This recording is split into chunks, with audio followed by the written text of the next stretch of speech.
Let's say that you are cleaning up your data and you realize that a couple of your clients need annual assessments. However, when you go in and try to add an assessment, after the enrollment page, the workflow ends. It says you're done, and it doesn't go through any of the annual assessments that you would normally see.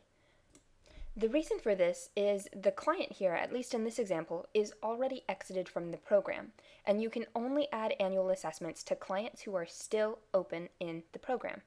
What you'll need to do is reopen the enrollments, add the annual assessments, and then exit the client one more time.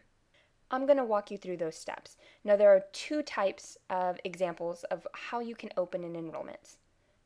If your client has exited the program within 90 days or less of today's date, you can re-enter the enrollment.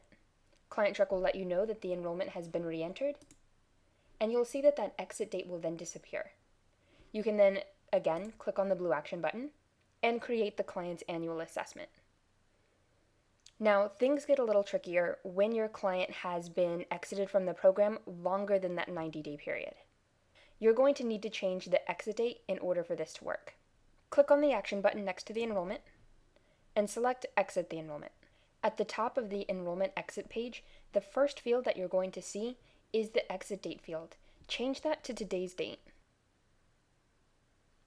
It's extremely important for you that you keep the original exit date and the destination for the client on hand. When you reopen the enrollment, those two fields, they're going to disappear. And so you're going to want to make sure that you know what they are when you go back in to exit this client again. Save the page on the bottom right. And now you don't have to go through the other exit assessments. You're going to want to cancel out of the workflow. To do that, click on the cancel icon on the HUD program exit panel. And ClientTruck is going to ask you, are you sure you wish to cancel? And you're going to say yes. This will take you back to the client's dashboard. You're going to click on the blue action button on that enrollment again, and you're going to re-enter the enrollment. Okay, so your enrollments are open. You have added all the annual assessments needed. Now you're ready to go back and exit the client and enter that exit date again.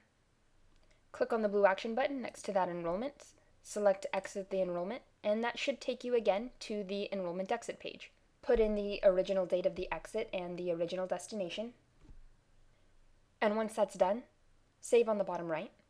Here's the deal. You don't actually have to go through all of the exit assessments again because the original exit assessment is still there with all of the information that you put the first time around. So you can cancel out of this workflow. And after canceling the workflow, you'll be taken back to the client's dashboard. Your next step is getting in touch with the HMIS help desk. Give us the client ID, what enrollment you just made an adjustment to, and we'll make sure that the original exit assessment is correctly attached to that enrollment.